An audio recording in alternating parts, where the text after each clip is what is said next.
ये चुनाव इंडिया गठबंधन और कांग्रेस पार्टी सिर्फ एक राजनीतिक दल के खिलाफ नहीं लड़ी थी। ये चुनाव हम बीजेपी, एक राजनीतिक दल, हिंदुस्तान के इंस्टीट्यूशंस, हिंदुस्तान का जो पूरा गवर्नेंस का स्ट्रक्चर है, इंटेलिजेंस एजेंसीज, सीबीआई, ईडी, ये सब, आधी जुडिशरी, इन सब के खिलाफ हम लड़े थे। क्योंकि इन सब संस्थाओं को, इन सब इंस्टीट्यूशंस को नरेंद्र मोदी जी ने और अमित शाह जी ने कैप्चर करा, धमकाया, डराया।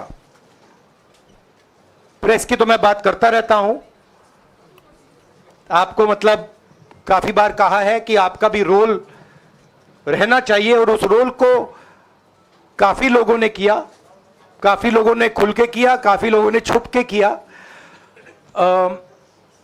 और आपके इमोशंस कहां थे हमें मालूम है। लड़ाई संविधान को बचाने की थी, कॉन्स्टिट्यूशन को बचाने की थी। और मैं आपको सच बताऊं तो मेरे माइंड में था पहले से, जब इन्होंने हमारा बैंक अकाउंट कैंसिल किया, जब चीफ मिनिस्टर्स को जेल में डाला, पार्टियां तोड़ी, मेरे माइंड में था कि हिंदुस्तान की जनता अपने संविधान के लिए एक साथ खड़ी होकर लड़ जाएगी। और यह सच साबित हुआ। मुझ में भरोसा था और मैं हिंदुस्तान की जनता से, इंडिया गठबंधन के पार्टनर्स से, कांग्रेस पार्टी के हमारे सब नेताओं और बब्बर शेर कार्यकर्ताओं से दिल से धन्यवाद करना चाहता हूं। आपने संविधान को बचाने का पहला और सबसे बड़ा कदम ले लिया है। कांग्रेस पार्टी ने इस चुनाव में, कांग्रेस पार्टी के सब नेताओं ने दो तीन चीजें की। सबसे पहले हमने इंडिया गठबंधन के पार्टनर्स की रिस्पेक्ट की, उनकी जो विशेष थी उनको हमने साथ लिया, और आपने देखा होगा कि जहां भी गठबंधन लड़ा हम एक होकर लड़े। दूसरी बात, कांग्रेस पार्टी ने क्लैरिटी से हिंदुस्तान को एक नया विजन दे दिया है, pro poor vision, pro production vision. Hindustan को इंडिया गठबंधन ने साफ दे दिया है। यह जो हमारा परफॉर्मेंस हुआ है, इंडिया गठबंधन का परफॉर्मेंस हुआ है, इसके पीछे कॉन्स्टिट्यूशन, जो रिजर्वेशन पर बीजेपी ने आक्रमण किया, गरीबी, अदानी जी के आपने स्टॉक्स तो देखे होंगे, देखे वो स्टॉक्स उनके, तो बड़ी इंटरेस्टिंग बात है। जनता अदानी जी को मोदी जी से डायरेक्टली कोरिलेट कर रही है। मोदी जी की हार होती है, स्टॉक मार्केट कहता है भैया मोदी जी गए तो अदानी जी गए। मतलब डायरेक्ट रिलेशनशिप है, करप्शन की रिलेशनशिप है। और देश ने नरेंद्र मोदी जी को साफ कह दिया है कि हम आपको नहीं चाहते हैं। And this is the main thing that this election has said.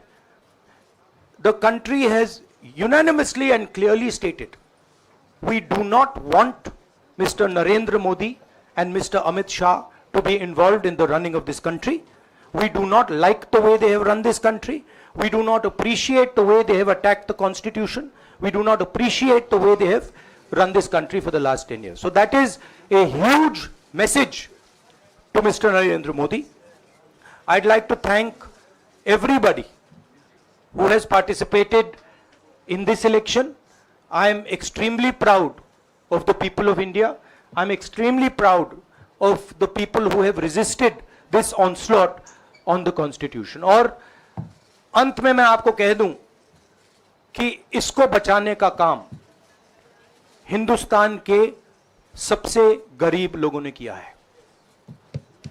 सबसे गरीब लोगों ने किया है, मजदूरों ने किया है, किसानों ने किया है, दलितों ने किया है, आदिवासियों ने किया है, पिछड़ों ने किया है। इन लोगों ने इस कॉन्स्टिट्यूशन को बचाया है। इस कॉन्स्टिट्यूशन, ये कॉन्स्टिट्यूशन देश की आवाज है। बहुत सारे लोग ने इसको नहीं बचाया, चुप रह गए थे, मगर हिंदुस्तान के सबसे गरीब लोग, सबसे कमजोर लोग खड़े हो गए और उन्होंने इस कॉन्स्टिट्यूशन को बचाया। मैं उनका धन्यवाद करना चाहता हूं, उनसे कहना चाहता हूं कि कांग्रेस पार्टी आपके साथ खड़ी है। जो हमने आपको वायदे किए थे, हम वो वायदे आपके लिए पूरे करेंगे। जाति जनगणना, महालक्ष्मी, ये हमारे वायदे हैं। धन्यवाद। शुक्रिया Rahul ji. We, as we have said earlier, we're going to have a meeting with our partners, the India Alliance partners. I believe that meeting is tomorrow, and these questions will be raised there, and they will be answered there. We respect our alliance partners, and we are not going to make statements in the press without asking them their opinion. देखिए, अभी राहुल गांधी जी ने आपके सामने स्पष्ट किया, जब तक हम अपने अलायंस पार्टनर से बात नहीं करेंगे और जो नए पार्टनर हमको जुड़ने वाले हैं उनसे भी किस तरीके से हम बात करके अपने को मेजॉरिटी बना सकते हैं वो देखेंगे। सारे स्ट्रैटेजीज अगर यही मैं बोलूँगा फिर मोदी जी होशियार हो जाएंगे, इसलिए नहीं, सब दोनों सीटों से जीता हूं और रायबरेली और वायनाड के जो वोटर्स हैं उनका दिल से धन्यवाद करना चाहता हूं। अब डिसाइड करना है कौन सी सीट पे मैं रहूंगा, थोड़ा पूछूंगा और फिर डिसाइड करूंगा। दोनों सीटों में तो नहीं रह सकता हूं, बट अभी डिसाइड नहीं किया। चाहते क्या है? नहीं, देखिए, हम एक कोalition के भाग हैं, ठीक है। कांग्रेस पार्टी है, बाकी पार्टियां हैं, और उनके साथ अभी हमारा डिस्कशन नहीं हुआ है। हमने, भैया शांत हो जाए, हमने उनसे कहा था, इंडिया पार्टनर से कहा था कि चुनाव के बाद 5 तारीख को हमारी मीटिंग होगी और उस मीटिंग में हम ये जो सवाल है इसको डिसाइड करेंगे। तो सचमुच में इस सवाल का जवाब आज हमारे पास है नहीं, कल होगा। यूपी की जनता से मैं कहना चाहता हूं, आपसे ज्यादा पॉलिटिकल विजडम, मतलब आपने कमाल करके दिखा दिया। यूपी की जनता ने कमाल करके दिखा दिया। नहीं, बहुत सारे स्टेट्स ने कमाल करके दिखाया, मगर बीजेपी, यूपी ने हिंदुस्तान की राजनीति समझकर, कॉन्स्टिट्यूशन पर खतरा समझकर उत्तर प्रदेश ने कॉन्स्टिट्यूशन की रक्षा की है। और मैं सब स्टेट्स का धन्यवाद करना चाहता हूं, मगर उत्तर प्रदेश को मैं स्पेशल कहना चाहता हूं। आपने कांग्रेस पार्टी का, इंडिया गठबंधन का समर्थन किया, बहुत बहुत धन्यवाद। और इसमें यूपी में एक और बात मैं बोल देता हूं, एक और बात यूपी के बारे में बोल देता हूं, इसमें मेरी बहन प्रियंका गांधी का भी काम है, जो यहां पीछे छुपी हुई है। आज जो देश में चुनाव के रिजल्ट आए हैं, ये मैं तो पहले कहूंगा, ये जो रिजल्ट है जनता की रिजल्ट है और ये जनता की जीत है और लोकतंत्र की जीत है। हम पहले से यही कह रहे थे कि ये लड़ाई हमारी मोदी वर्सेस जनता है, लोग हैं। तो 18वीं लोकसभा के चुनाव में हम विनम्रता से जनमत को स्वीकार करते हैं। इस बार जनता ने किसी एक दल को पूर्ण बहुमत नहीं दिया, खासकर सत्ताधारी दल भाजपा ने एक व्यक्ति एक चेहरे के नाम पर वोट मांगा।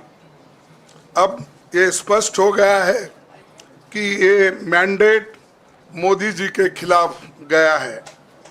ये उनकी राजनीतिक और नैतिक हार है। जो व्यक्ति बार बार अपने नाम से ही हर जगह वोट मांगते थे, उनकी ये बहुत बड़ी हार है और नैतिक दृष्टि से ये तो उनको बहुत बड़ा नुकसान हुआ है। आप जानते हैं कि कांग्रेस पार्टी और हमारे इंडिया गठबंधन से बहुत प्रतिकूल माहौल में चुनाव लड़ा। सरकारी मशीनरी ने कदम कदम पर अवरोध डाला। बैंक खाते सीज करने से लेकर तमाम नेताओं के खिलाफ अभियान चलाया। फिर भी शुरू से आखिर तक कांग्रेस पार्टी का कैंपेन सकारात्मक था, पॉजिटिव था। हमने महंगाई, बेरोजगारी, किसानों और मजदूरों की बदहाली और संविधान संस्थाओं का दुरुपयोग जैसे विषयों को केंद्रीय मुद्दा बनाकर हम जनता के सामने गए थे। इन मुद्दों पर बड़ी संख्या में लोग हमसे जुड़े, हमारा समर्थन किया। प्रधानमंत्री ने जिस तरह का कैंपेन किया वो इतिहास में लंबे समय तक याद रखा जाएगा। कांग्रेस के घोषणा पत्र के बारे में मोदी जी ने जो झूठ फैलाया, जनता ने उसे समझ लिया। मैं इस मौके पर कहना चाहूँगा कि श्री राहुल गांधी जी की दोनों यात्राएं, भारत जोड़ो यात्रा और भारत जोड़ो न्याय यात्रा के दौरान लाखों करोड़ों लोगों को मिलना, लोगों की समस्याओं को सुनना और आगे चलकर उन समस्याओं का हल ढूंढना हमारे कैंपेन का आधार बना। हमने इसी को 5 न्याय और 25 गारंटी का नाम दिया और इसी के आधार पर हमने गारंटी कार्ड बनाया। हमारे कार्यकर्ता उसे लेकर घर घर पहुंचे और लोगों को संपर्क करें। इसके अलावा जो एक महत्वपूर्ण बात है वो भाजपा नेतृत्व की अहंकार की वजह से हुई। उन्होंने धीरे धीरे सारे संवैधानिक संस्थाओं के ऊपर गैर कानूनी तरीके से कब्जा करने की कोशिश की। फिर इनका उपयोग विरोधी दल के खिलाफ करने लगे। जो दब गया उसे दबा के अपने तरफ लिया, जो नहीं दबे उसकी पार्टी को तोड़ दिया, नहीं तो फिर जेल में डाल दिया। लोगों को ये विश्वास हो गया था कि मोदी जी को एक मौका और मिला तो अगला हमला संविधान पर सीधा होगा और लोकतंत्र पर होगा। इसीलिए लोगों को इसके प्रमाण नए संसद सत्र के साथ ही दिखेंगे। खुशी इस बात की है कि भाजपा इस षड्यंत्र में अब सफल नहीं हो पाएगी। मैं इस अवसर पर सीपीपी चेयरपर्सन श्रीमती सोनिया गांधी जी, हमारे लोकप्रिय नेता राहुल गांधी जी, प्रियंका गांधी जी का विशेष मैं धन्यवाद करना चाहता हूं। और इन्होंने दिन रात बराबरी से पूरे देश में कैंपेन किया और हमें एक मजबूत स्थिति में पहुंचाने के लिए भारी मदद इन्होंने की। और मैं ये कहूँगा कि इनके वजह से हमको बहुत बड़ा प्रोत्साहन देश में मिला और आज ये स्थिति जो बनी है उनके वजह से बनी। और हमारे करोड़ों कार्यकर्ता जो है देश में, उन्होंने भी हमारा साथ दिया। इसीलिए मैं बहुत बहुत उनको धन्यवाद देता हूं। आखिर मैं इंडिया गठबंधन के अपने सभी साथियों और शुभचिंतकों का धन्यवाद करता हूं। सभी एक साथ मिलकर एक स्वर में रहे, सभी ने मिलकर प्रचार किया और एक दूसरे की मदद की। हमारे हजारों लाखों कार्यकर्ताओं ने अच्छे तालमेल के साथ काम किया। आप सभी का धन्यवाद। अभी हमारी लड़ाई अंजाम तक नहीं पहुंची है। हम सबको आने वाले दिनों में इसी तरह लोगों के अधिकारों के लिए, संविधान की रक्षा के लिए, लोकतंत्र के बचाव के लिए, देश की तरक्की के लिए, सीमाओं पर सुरक्षा के लिए लड़ते रहना चाहेंगे। हमें सुनिश्चित करना होगा कि संसद सुचारू रूप से चले, विपक्ष के मुद्दों को प्राथमिकता मिले, संसद में उन पर बहस हो। आने वाले दिन महत्वपूर्ण होंगे। हम आपसे बात करेंगे जब कभी भी मौका मिले।